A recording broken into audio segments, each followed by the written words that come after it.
Hollywood loves sequels, but if there's one thing that movie executives love even more, it's the word franchise.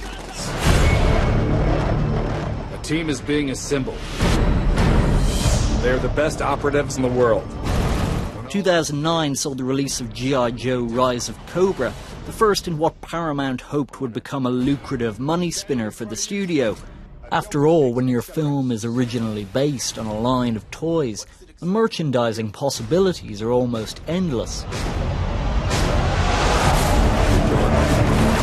The film was a commercial, if not a critical success, making over $300 million at the worldwide box office, and a sequel was ordered for summer 2012, with only a few of the original cast returning. Let's get to work. But with only a short time before its release, the film was postponed to 2013, citing the desire to convert it into the more lucrative 3D format.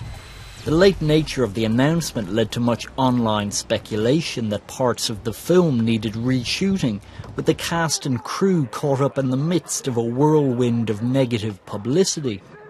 Did you go and do reshoots? Did you have many reshoots? We did 0 reshoots after that announcement. We had done like a 2-day reshoot months and months before, and it was just like an extra comedy scene, really. But no, so we didn't do anything. But our whole thing was we can't react to any of this stuff. So we didn't say anything. It's really hard in this day and age when you have Twitter and you're like, oh, I could just say that's so untrue. And everyone starts picking up that story. But no, we just tried to keep our mouths shut. Brother Block, as always, do you mind leading us in a few words, please, sir? In the immortal words of Jay-Z. One of the new additions to the franchise is the character of Roadblock, a heavy weapons specialist who ends up leading the group and is portrayed by wrestler-turned-actor Dwayne Johnson. To him, there were good reasons for postponing the release. This was supposed to come out last year. Yes. Has it been frustrating for you that you've got to wait a whole year for it? It was frustrating for the weekend. Just in terms of the bottom line was everybody about 3 weeks out asked themselves a hard question, including the studios. Number one, the hard question was, are we as good as we can possibly be? Can we be better? The answers came back, we can be better. Okay, well, in that, do we put the movie out? It'll come and go. It'll make money. Might be forgotten. Or do we wait? Do we push? And do we bite the bullet on the millions we've already spent in marketing? With summer release dates often decided years in advance, the decision to delay release is a risky, if not unprecedented, strategy. What do you suppose is up there? Originally due to be released last year, Jack the Giant Slayer has met with a lukewarm commercial reception following a lengthy postponement.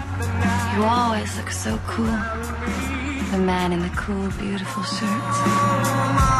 While the upcoming adaptation of The Great Gatsby has been moved from a Christmas opening to a date later this year because the company behind it felt that it could reach a much wider audience there. The danger is that a film can lose out in a crowded marketplace or suffer negative buzz while waiting to be released. Rescheduling a release can indeed be perilous.